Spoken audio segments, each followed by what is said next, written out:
A lot's happened in the last couple of weeks since I've been away when it comes to Crystal Palace. Let's talk about it all. Is our Europa League status safe? Let's find out. Welcome back to Palace Mad Mason. Hello everybody, welcome back to the channel. You may think I've escaped from YouTube, but no, I'm back again making another video since the end of last season. And all I want to talk about in this video is what's happened in the summer so far. I've been away for a couple of weeks, not been making any content on this channel. So let's talk about it. First of all, I think our attention's got to go straight to the Europa League. In terms of our status in that competition. There'd been rumours that we could get kicked out because of the multi-club ownership rule when it comes to John Textor. I made a video about him back in January 2024 when I spoke about him wanting to sell his shares in Crystal Palace. For the people who don't want a long story and just want it in a shorter version, I think we're fine for the most part now, because UEFA have basically said that John Textor doesn't have the sort of say-sos when it comes to the club's decisions. Like, if he does what Steve Parish does, then I think we may be in a little bit more danger there. And the thing is, it's not as simple as relegating us to the Conference League, because another owner, I think it's David Blitzer, isn't it? He part owns Brondby, who are in the Conference League this year. So we'd be kicked out of Europe completely. And it would have been an absolute disaster for us, because that would have meant Brighton, who finished 8th in the Premier League last season, could have got Conference League, but all the rules went against them, meaning they can't, participate. But if we got kicked out, they'd have got Conference League. So it would have been a disaster for us. But I think we're fine. UEFA want more evidence, apparently, from John Textor and Crystal Palace to make sure that he does have to say so, but he doesn't have to say so, but we know that he doesn't. So I think we're fine for the most part. But the trouble is with all this drama is that I'm not very happy with it in terms of preparing for the new season, because it's really put a dent and a delay in our transfer window business.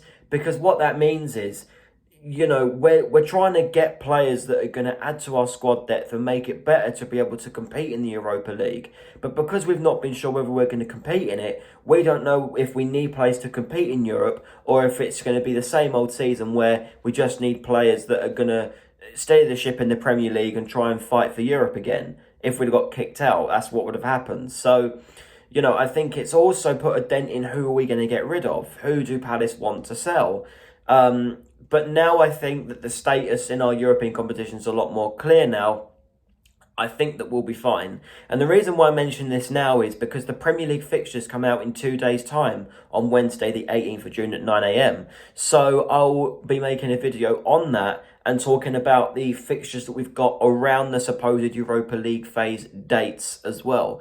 So that's the reason why I mentioned the Europa League now. And I think that's been the main bulk of the drama since the end of the season for Palace, because obviously, unless you've been living under a rock, we've won the FA Cup. We're still in a sort of dream phase where we're like, it's not real, is it? For me, it's not real until we've kicked a ball in the Europa League and the Community Shield final against Liverpool. And that's another thing.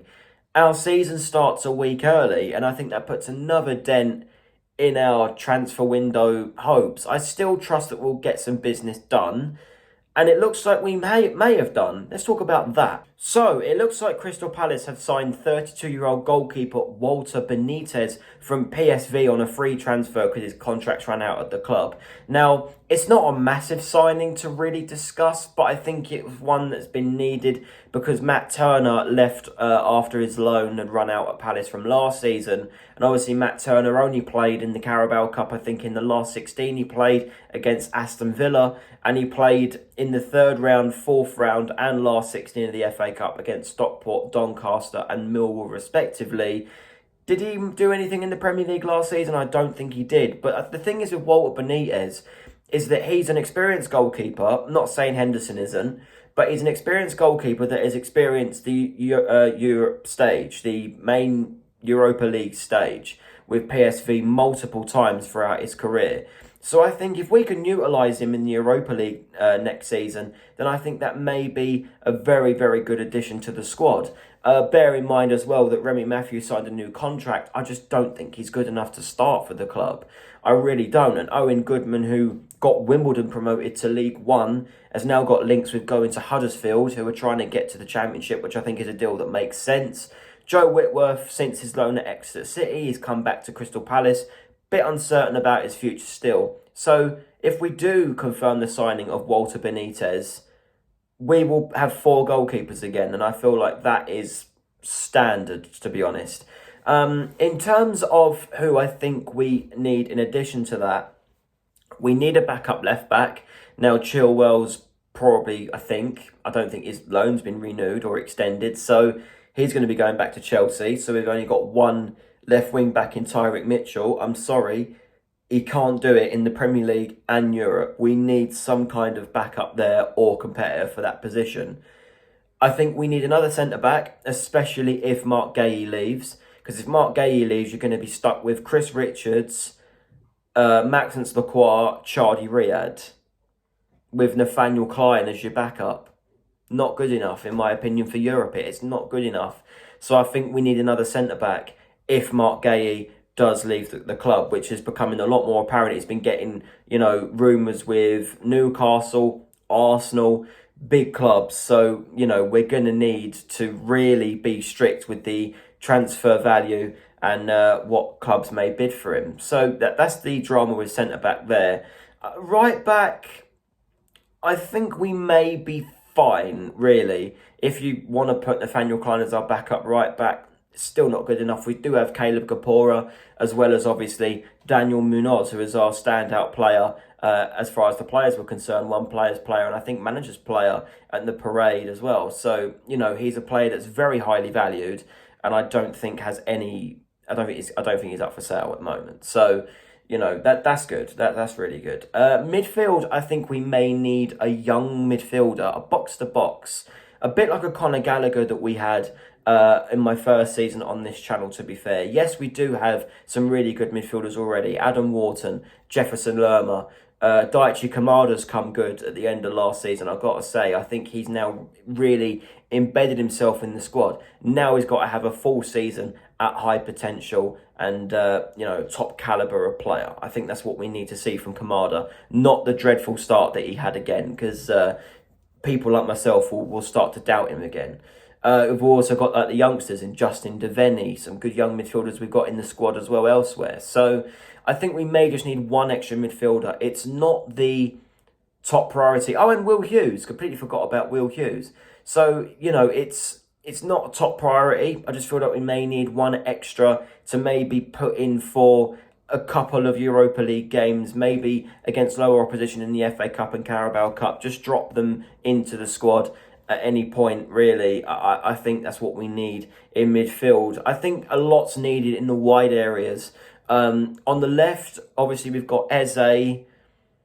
I think Jeffrey Schlupp's leaving after his loan from Celtic. He's definitely leaving on a permanent. I don't know where he's going, but I think that's become apparent now. So all we've got is Eze. I think we may need a backup player on that left-hand side. Okay, maybe Kamada, Devenny can complement off the bench, but I think we may need someone, not to compete with Eze, because I feel like he will be starting, but obviously there's rumours that Eze could also be leaving as well. So if he does leave, we definitely need someone on that left attacking midfield position. On the right, it's just Ismail Assar. I think Jezran Raksaki's leaving again.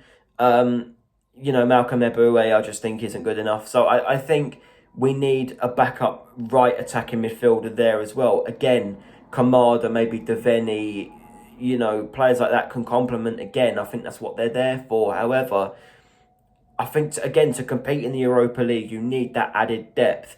And up top, I think it's actually okay. Jean-Philippe Mateta is obviously our main striker, with Eddie Nketiah behind him.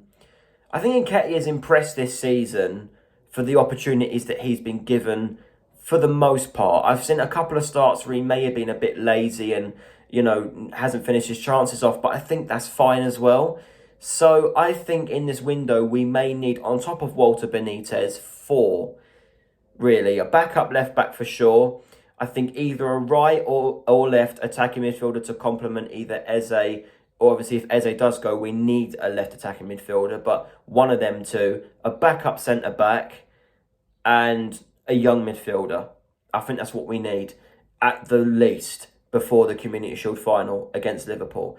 But anyway, that's all the drama that's been happening in the last couple of weeks. My next video will be in 2 days' time when I reveal Crystal Palace's fixtures for the Premier League season that's coming up. And obviously I'll be talking about when our fixtures are against newly promoted teams. So Leeds, Burnley and Sunderland, who came up through the playoffs. And then you've got our games against Brighton and the ones again around the Europa League fixtures. So like, share, subscribe. It's been nice to be back making a video on this channel, and I will see you guys in 2 days' time.